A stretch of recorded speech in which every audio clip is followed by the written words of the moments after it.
Hi అండి. ఈరోజు నేను మర్మరాలతో ఉగ్గాని చేస్తానండి.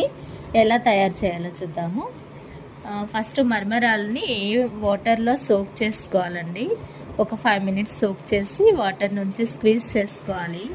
ఈ మర్మరాలన్నీ ఈ విధంగా స్క్వీజ్ చేసి సైడ్కి పెట్టుకోవాలండి. ఈ విధంగా సెపరేట్ చేసుకున్నాక బాండీ పెట్టుకోవాలి స్టవ్ మీద. బాండీ పెట్టుకొని ఇవన్నీ కావాల్సిన పదార్థాలండి: శనగపప్పు, పల్లీలు, అల్లం వెల్లుల్లి, ఆనియన్స్, పచ్చిమిరపకాయలు. ఇప్పుడు బాండీ కాగిందండి, బాండీ వేడెక్కింది. బాండీ వేడెక్కిన తర్వాత మనము ఇందులో ఆయిల్ వేసుకుంటామండి. కొద్దిగా ఆయిల్ ఎక్కువగానే పడుతుంది, కొంచెం ఒక 5 టేబుల్ స్పూన్ అంత ఆయిల్ పడుతుంది దీనికి. సో ఈ ఆయిల్ వేడెక్కే లోపల మనము ఈ పుట్నాల పొడి చేసుకుందాము. పుట్నాల పొడికి కొద్దిగా అల్లము, 1 ఇంచు అల్లము, ఒక హాఫ్ వెల్లుల్లి, కొన్ని పుట్నాలు వేసుకోవాలి. ఈ పుట్నాల పప్పులు కొద్దిగా ఎక్కువగానే పడతాయండి. ఈ పొడితోనే టేస్ట్ వస్తుంది ఇది. ఈ పొడి మిక్సీ పట్టుకోవాలి. బాండి వేడెక్కిందండి. వేడెక్కిన దానిలో ఆవాలు, జీలకర్ర వేసుకోవాలి. ఆవాలు చిటపటలాడాక పచ్చిమిరపకాయలు వేసుకొని వేయించుకోవాలి.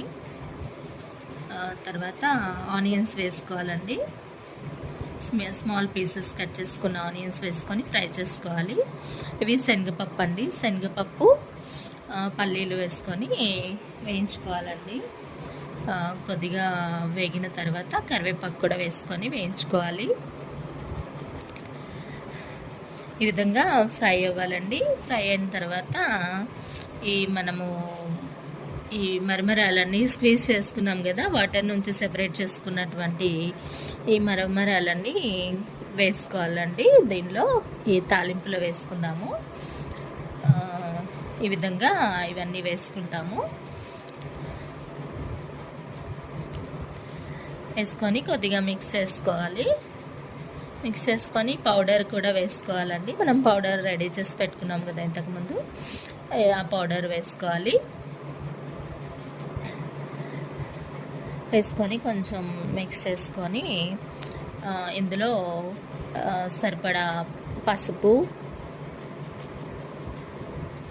కొద్దిగా హాఫ్ స్పూన్ అంత పసుపు వేసుకోవాలండి. సరిపడా సాల్ట్ వేసుకోవాలి. కొద్దిగా కారం వేసుకోవాలి.